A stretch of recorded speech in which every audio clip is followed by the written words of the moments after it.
Great. So we've talked about human experience at a very granular level, talking about what's happening at the individual and the family. I'm going to zoom way out to the level of society and talk a little bit about that. So, and then maybe we can bring this together during the question time.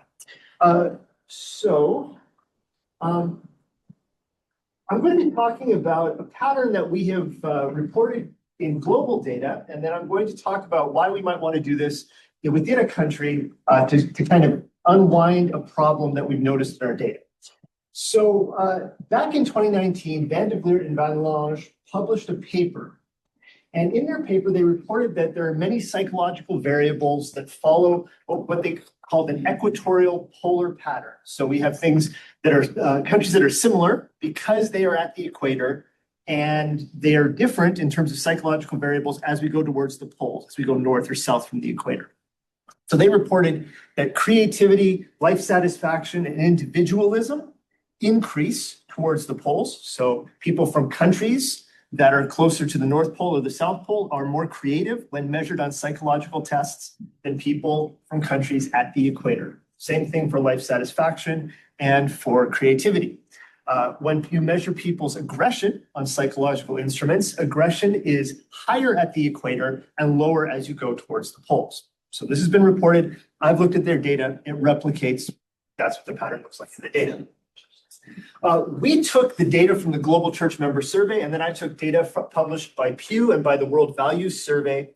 And in all three data sets, we find that religiosity also follows that pattern in two ways. One way is that religious beliefs become more concrete. I'll explain what I mean by that in just a moment. As you go towards the equator, so they become less concrete, more abstract towards the poles, and religious practices are more frequent among church members as you go towards the equator, less frequent towards the poles. So let me talk about what I mean by concrete. This is data from the Global Church Member Survey, third wave. So this is 2021 to 2023 data. And we've got a scale that we put together from 4 items that hang together really nicely. And what I mean by concrete here is the belief that life and death are continuous, that being dead is like being alive. You can think, you can do things, you can communicate with people when you're dead and when you're alive. So you're just treating death like life. That keeps your religion concrete.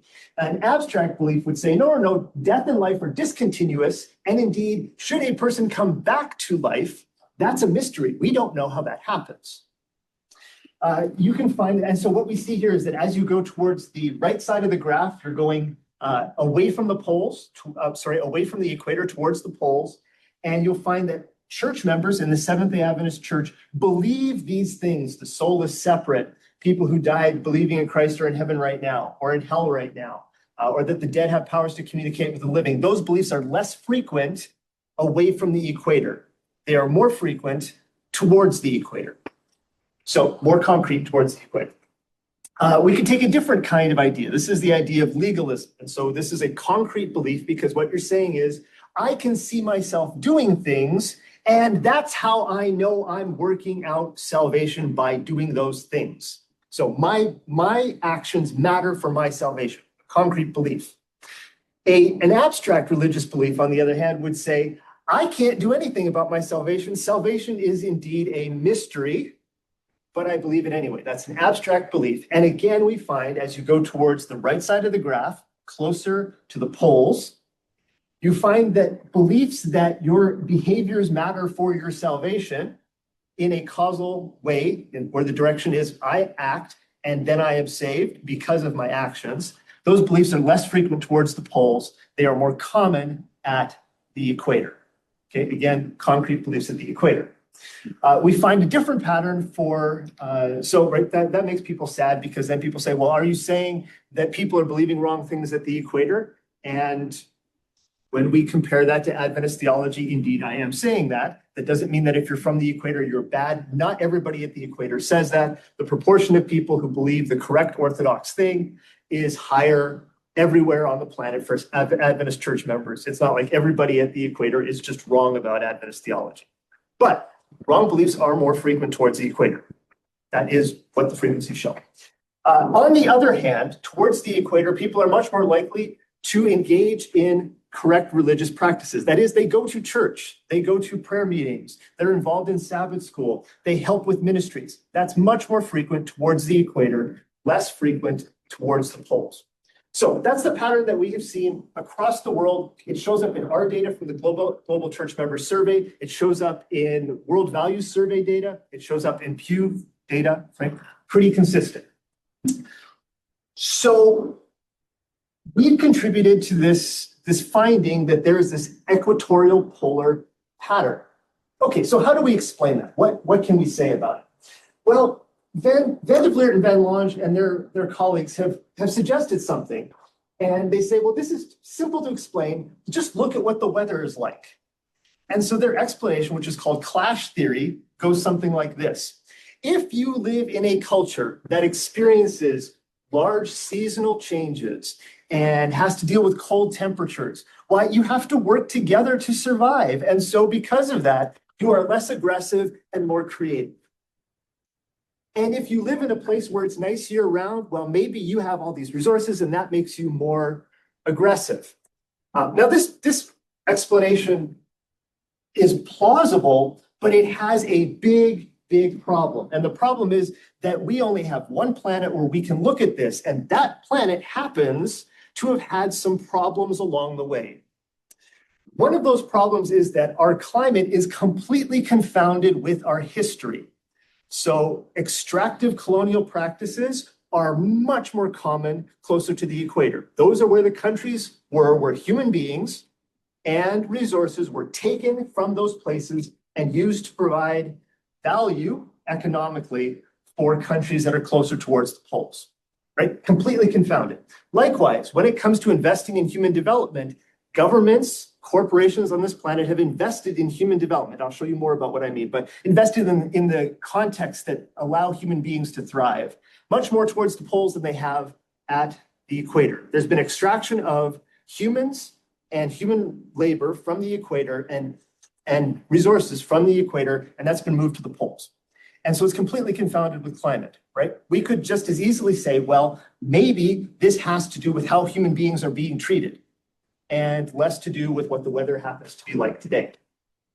And indeed, if we go and we get a human development index, so the UN Human Development Index measures three things. It measures education, it measures lifespan, which is a measure of health, and it measures income, how much wealth countries have.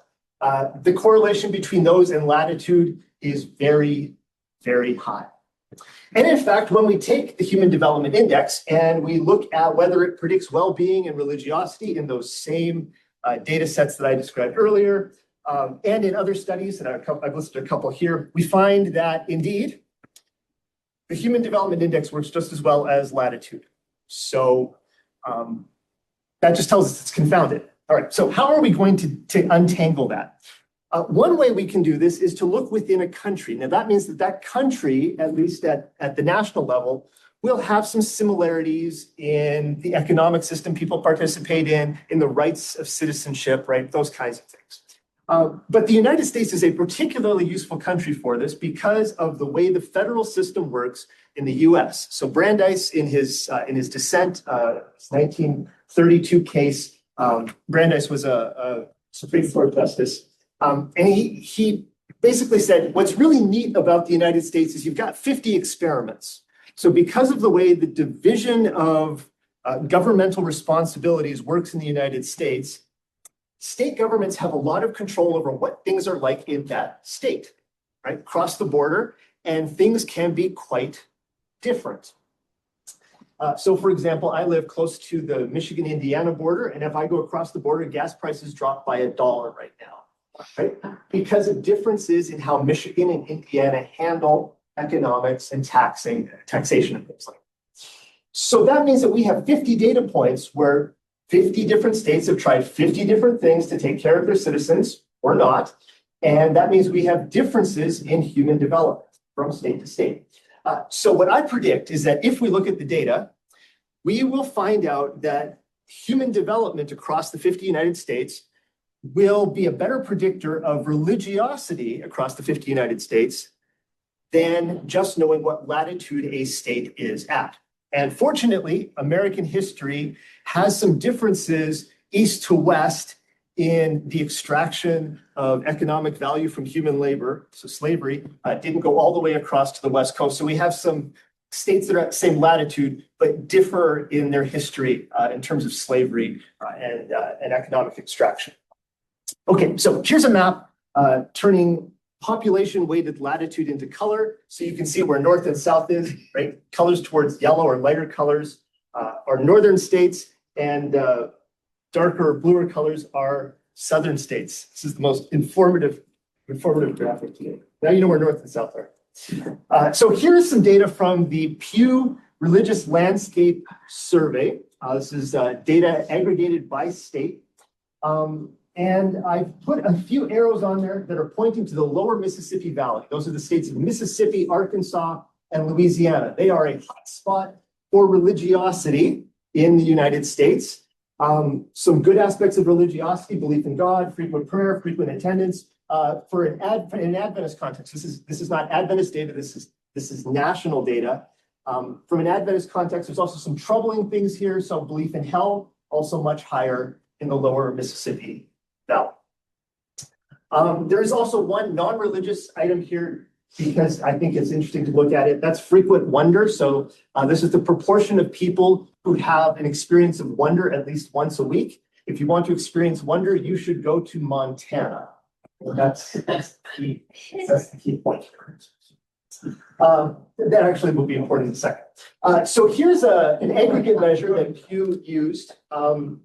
So it's got some behavioral and some belief items in here. Again, just pointing to the lower Mississippi Valley. But there are a couple of states to look at. So the states of Colorado right here and Kansas right here. Same latitude, quite different in religiosity. So we'll use those as indicator states.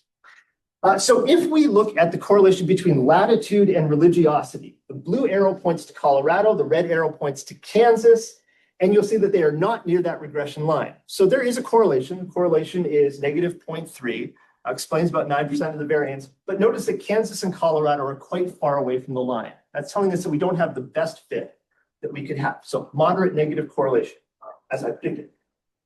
And we see that same pattern across all of these variables. And in fact, for the one non-religious variable, frequent wonder, no relationship at all. So does human development fare any better? So first of all, I'm using 3 different measures of human development where I can find data across the states. You see that there's a moderate correlation, small to moderate correlation between those and latitude in the United States. Right? So there is some effect here, but the correlation isn't as high as it is in the global data. So it lets us get a little bit of a difference between these two. And so if I take the social progress index, which is a human development index that covers 50 to 60 different pieces of data, what you can see is that the correlation is it's a much better fit, right? So now Kansas and Colorado are closer to that regression line. And what that's telling us is that human development is a better explanation for religiosity in the aggregate data. And that's true for all 3 indices, right? So we find this for Global Data Labs, Human Development Index, and the Measure of America Human Development Index. So these are constructed using different data sets, but still account for the data. This is true across all the variables. And indeed, it even picks up on a little bit of the experience of wonder. So I think that what that's telling us is that we have a relationship here that's important to explain. And it maybe tells us something about how we should think about these different states as a church. So there's a couple of different ways we could explain why this exists. One is to start with lower human development and say, well, maybe religion is providing a coping function here, right? People are in a bad situation. Religion helps them feel better. That's why they're more religious. But it could work the other way, right? It could be that some religious groups are discouraging statewide intervention. And so highly religious states have less intervention. And indeed, there is some recent data from that same survey that suggests that highly religious people do favor the government not helping people. Because churches should do it instead. Or you can look at this the other way and ask, well, why do we have higher human development context and lower religiosity? And again, you can go in both directions. Higher human development, maybe that's promoted by the state, and so religion seems irrelevant. The state's doing the work. Or it could be that less religious people are more supportive of governmental intervention. And indeed, that is what the data suggests, right? So it's probably going in both directions. But why would that matter to us? So in chapter 9 of Ministry of Healing, Ellen White actually makes a human development argument for how the church should be structured. And she suggests that we should have a sense of what our community's needs are.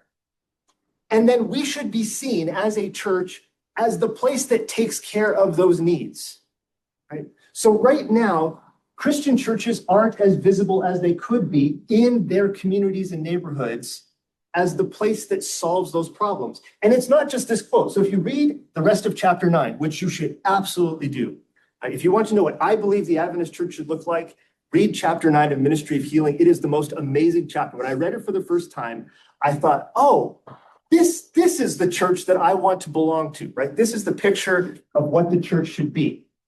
So it's a description of taking care of people, and yes, right, their physical needs, but also taking care of people's emotional needs, helping them cope, dealing with issues of resilience, right? Building up people's skills so that they're able to have a thriving community, right? This is the kind of description that we have. So the argument I would make is that we have an opportunity to better understand low religiosity states, high religiosity states, and what our churches can do to make a meaningful difference in each one of those kinds of communities. We have some early data from the Global Church Member Survey. I have an article out in Ministry from February of this year showing that there are people already doing this in our churches, and that when they do that, they and their churches are thriving. So this is not just beneficial for our communities, but it also builds up the body of Christ at the same time. All right, thank you.